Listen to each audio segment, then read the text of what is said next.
약속을 철저히 지키시는 하나님, 약속을 철저히 지키시는 하나님이라는 제목으로 말씀 전하겠습니다. 오늘 본문 시편 105편을 45절 말씀까지 우리가 읽어보았는데 그 내용을 보시면 그 이스라엘 역사 가운데에서 하나님께서 얼마나 그 약속을 철저히 지키시는가라는 것을 알 수가 있다는 것입니다.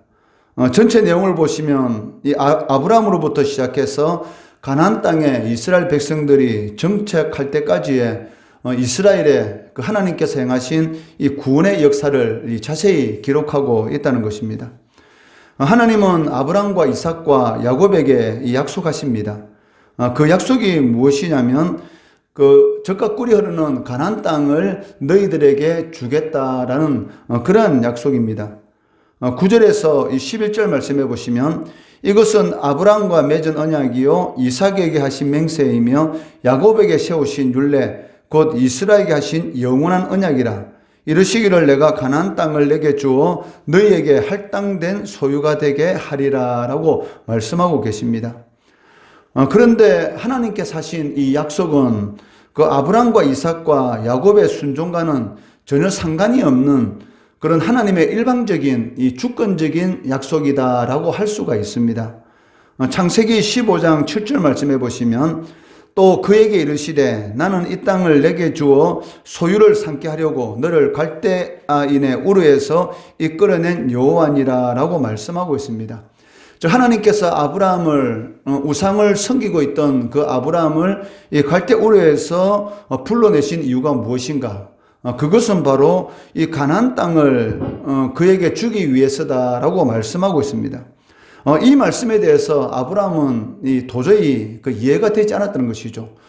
어떻게 하나님께서 이 가나안 족속들, 이 강대한 민족이 살고 있는 그 가나안 땅을 내게 주신다고 이렇게 말씀하실 수 있는가라는 그러한 의구심 때문에 그 창세기 15장 8절 말씀해 보시면 그렇다면 내가 이 땅을 소유로 받을 것을 무엇으로 알 수 있습니까? 내가 어떻게 이 땅을 내 것이 되겠습니까? 내가 나의 기업이 되겠습니까? 라고 하나님께 질문하고 있습니다.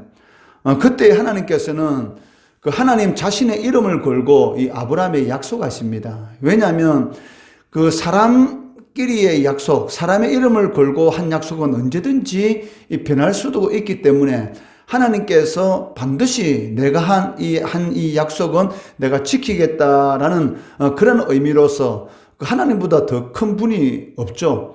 그렇기 때문에 하나님 자신의 이름을 걸고 이 아브라함에게 이 가나안 땅을 주겠다라는 그러한 약속을 그 일방적이고 이 주권적인 약속을 하시는 것을 볼 수가 있습니다. 창세기 15장 9절에서 10절 말씀해 보시면 여호와께서 그에게 이르시되 나를 위하여 3년 된 암소와 3년 된 암염소와 3년 된 순양과 산비둘기와 쥐비둘기 새끼를 가져올지니라.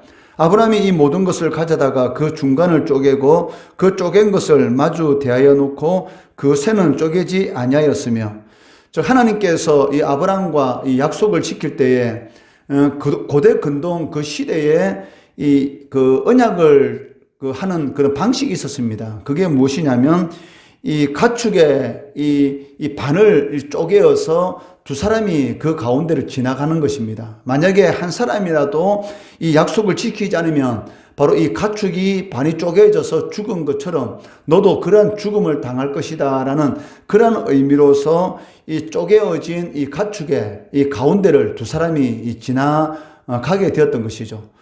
그러한 의미로서 그 하나님께서 이 아브라함에게 이 3년 된 암소, 그리고 3년 된 암염소, 3년 된 순양, 그리고 산비둘기, 쥐비둘기 새끼를 가져오게 하고 그 중간을 쪼개어서 벌려놓으라는 것이죠.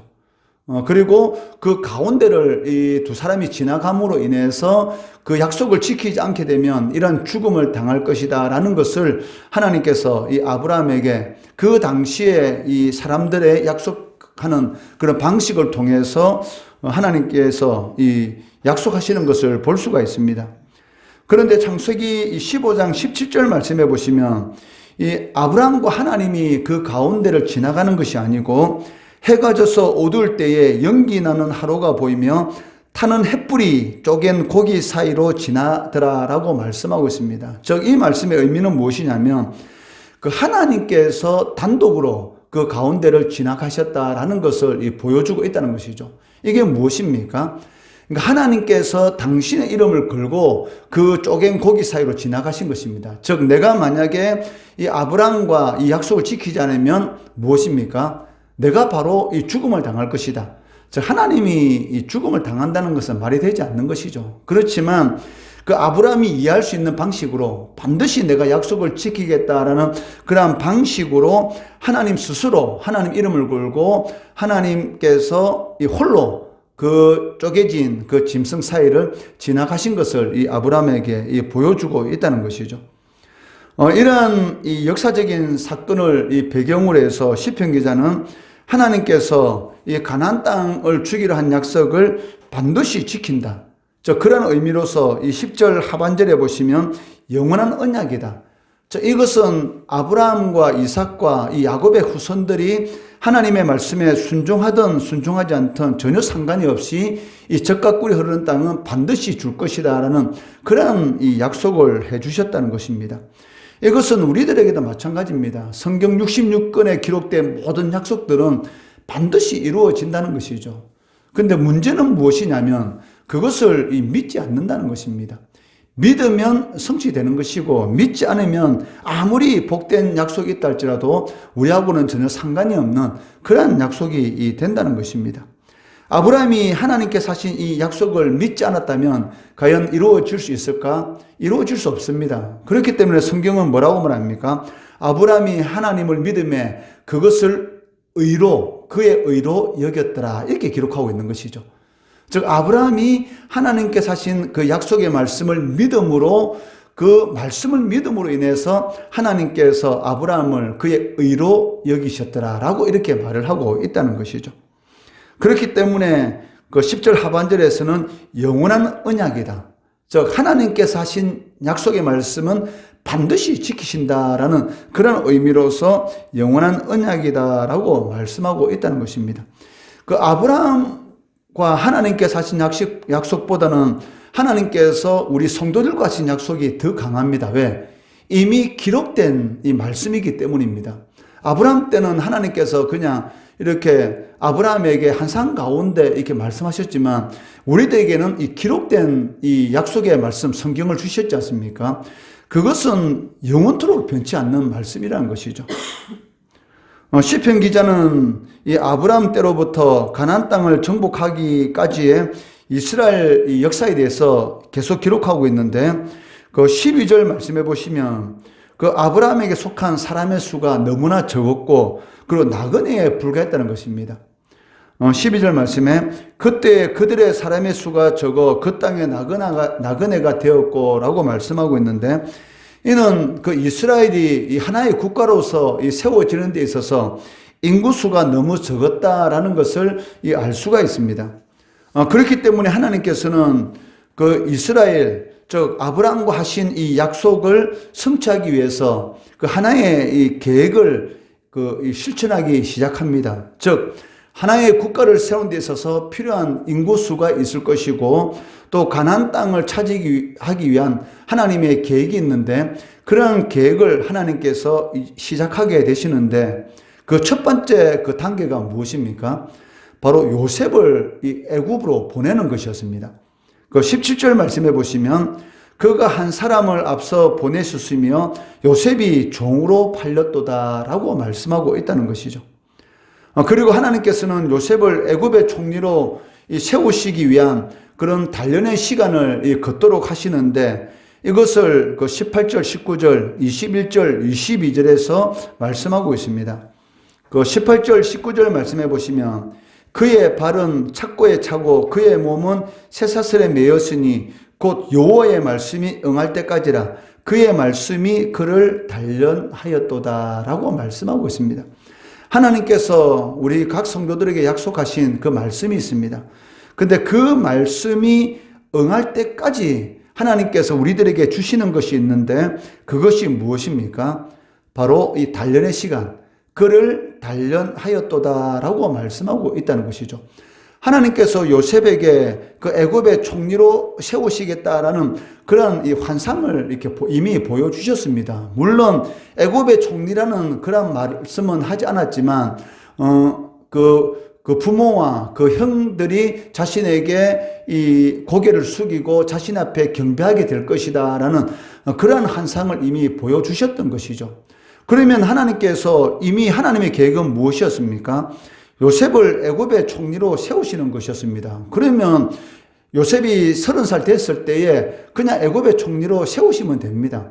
그런데 하나님께서는 그렇게 하지 않으신 것이죠. 왜냐하면 만약에 그렇게 했다면 요셉이 하나님의 뜻을 이루는 데 있어서 전혀 이룰 수 있는 그런 그릇이 되지 않았던 것이죠. 그렇기 때문에 하나님께서는 이 아버지의 이런 그 사랑을 다 차지하고 있었고, 형들이 잘못하면 아버지에게 고잘질하는 이런 삐뚤어진 다른 사람의 입장을 전혀 생각하지 못하는 그런 요셉을 하나님 보시기에 이 흠이 없는 하나님의 뜻을 이룰 수 있는 그런 사람으로 세우기 위해서 이런 그 징계의 시간, 즉 이 단련의 시간을 하나님께서 허락하시는 것을 볼 수가 있는데, 그것이 무엇입니까? 바로 이 도단이라는 곳에서 이 애국까지 먼 이 광야의 길을 이 발에 착오를 차고 쇠사슬에 묶인 몸으로서 그 길을 걸어가는 그런 고통을 주셨고, 그리고 애굽에서 종으로 팔려서 종된 그런 삶을 살게 하시고, 그리고 억울한 누명을 쓰고 이 감옥에 갇히는 그러니까 애굽의 이 옷이 여러 번 바뀌게 되죠. 그 아버지로부터는 이 비단 옷, 너무나 좋은 옷을 입고 있었지만 어느 순간에 이 노예 옷으로 바뀌고, 그리고 감옥에 갇히는 죄수의 옷으로 바뀌었다가 이제는 이 총리의 옷으로 바뀌어지는 그러한 이 단련의 시간을 겪게 되는 것을 볼 수가 있습니다. 그때까지 이 요셉은 기다릴 수밖에 없습니다. 이것을 뭐라고 말씀하시냐면, 여호와의 말씀이 응할 때까지, 즉 하나님의 뜻이 이루어질 때까지 성도들이 할 수 있는 것은 단 한 가지인데, 그게 무엇입니까? 그 자신의 자리를 잘 지키는 것이죠. 하나님께서 우리들에게 맡겨주신 그 사명, 환경이 변하든지 변하지 않든지 그는 상관이 없습니다. 그냥 하나님께서 맡기신 일을 잘 감당하다 보면 또 하나님께서는 그 자리를 옮기시는 그런 일도 일으키시고, 또 생각지도 못했던 그런 다른 상황 가운데로 변화시키는 그런 일들을 보게 된다는 것이죠. 그 21절, 22절 말씀해 보시면, 그를 그의 집의 주관자로 삼아 그의 모든 소유를 관리하게 하고 그의 뜻대로 모든 신하를 다스리며 그의 지혜로 장로들을 교훈하게 하셨도다. 즉 하나님께서 요셉으로 하여금 이 애굽의 총리로 세우셔서 이 바로의 집에, 즉 애굽을 다스리도록 하셨다라고 말씀하고 있습니다. 즉 하나님께서 하신 것입니다. 이러한 하나님의 계획대로 애굽에서 이스라엘은 이 한 나라를 세울 만큼 이 가나안 땅을 정복해서 이스라엘이라는 그런 국가로 세워질 만한 그런 이 인구수가 되도록 하는 것을 볼 수가 있습니다. 그 24절 말씀해 보시면, 여호와께서 자기의 백성을 크게 번성하게 하사 그의 대적들보다 강하게 하셨으며, 즉 이제는 장정만 60만, 그러니까 이 여자와 그 어린 아들까지 합하면 약 300만이라는 한 나라를 세울 수 있는 그러한 인구가 되었을 때에 이제 애굽에서 나오지 않으면 안 될 정도의 이런 또 고통의 시간을 허락하신 것이죠. 즉 애굽 사람들이 시기하고 질투함으로, 즉 인구 숫자가 너무 많아지다 보니까 그 땅을 다스리고 있는 이 애굽 사람들의 이 마음속에 이 근심거리가 되었던 것입니다. 이들이 이 적군과 타협해서 힘을 합해서 이 나라를 정복할 수 있지 않는가라는 그런 생각 때문에 이제는 이 히브리인들을 핍박하기 시작했던 것이죠. 요셉이 이 애굽을 구원해 주었는데도 불구하고 7년의 가문 가운데서 이 애굽을 구원해 주었지 않습니까? 그런데 요셉이 죽고 나서 이제 요셉이 한 모든 일을 잃어버렸던 그런 사람들이 이스라엘 백성들을 핍박하게 되고, 그 고통 가운데 하나님 앞에 간절히 기도할 때에 하나님께서 모세를 보내셔서 이제 출애굽의 역사를 시작하게 되는 것을 볼 수가 있습니다. 10가지 재앙을 통해서 이 애굽에서 나오게 되는데, 29절에서 이 38절까지 그 10가지 재앙에 대해서 말씀하고 있습니다.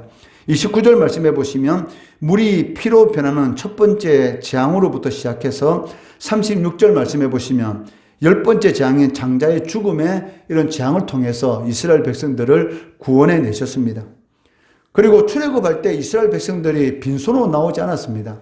하나님께서 약속하신 그 말씀대로 은과 금을 이렇게 가지고 나오는 것을 보게 되는데 37절 말씀해 보시면 마침내 그들을 인도하여 은금을 가지고 나오게 하시니 그의 지파 중에 비틀거리는 자가 하나도 없었도다. 하나님의 말씀이 응하게 되면 빈손이 아니고 그 양손에 이렇게 풍성한 것으로 채워지는 그러한 역사가 일어나는 것을 볼 수가 있습니다. 이어서 출애굽 이후에 광야 생활에서의 하나님의 보호하심, 39절부터 41절 말씀까지 보시면 39절에는 낮에는 구름 기둥으로 밤에는 이 불 기둥으로 보호하시고 40절 보시면 메추라기와 만나를 통해서 이스라엘 백성들을 먹이시고 41절에 보시면 반석의 물을 통해서 목마름을 해결할 사건, 하나님의 말씀을 붙들고 살아가는 자들은 반드시 하나님께서 먹이시고 입히신다는 것을 이렇게 잘 보여주고 계시다는 것이죠. 이처럼 이스라엘을 위해서 하나님께서 역사하신 이유, 그 이유가 무엇이겠습니까?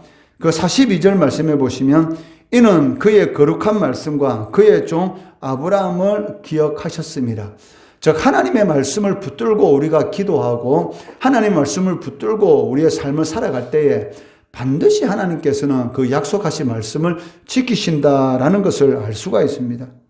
이스라엘 백성들 광야 생활을 마친 이후에 하나님께서 약속하신 그대로 가나안 땅을 주셨습니다. 44절에 보시면 여러 나라의 땅을 그들에게 주시며 민족들이 수고한 것을 소유로 가지게 하셨으니 자신이 수고한 것이 아닙니다. 이스라엘 백성들은 가만히 있었습니다. 다만 하나님께서 가나안 족속들이 일궈 놓은 모든 것들을 이스라엘 백성들이 가질 수 있는 그런 은혜를 베풀어 주셨다라고 말씀하고 계십니다. 하나님께서는 아브라함에게 약속하신 대로 가나안 땅을 그의 후손에게 주셨습니다. 이처럼 그들이 수고하지 아니한 이런 젖과 꿀이 흐르는 이런 가나안 땅을 이스라엘 백성들에게 주신 이유가 무엇입니까? 이 가나안 땅은 그 첫 번째는 영적인 이 천국을 의미하는 것이고 두 번째는 무엇입니까? 우리의 일상의 삶 가운데서 이런 풍성한 그 하나님의 은혜를 의미한다라고 말을 할 수가 있습니다.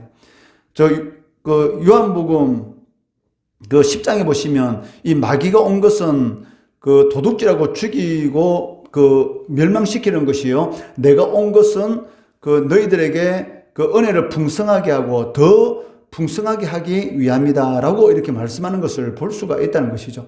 그러니까 예수 그리스도께서 우리 인생의 주인 되신 이유는 무엇입니까? 그냥 풍성한 삶이 아니고 차고 넘치는 그러한 풍성한 삶을 주시기 위해서다라고 말씀하고 있다는 것이죠.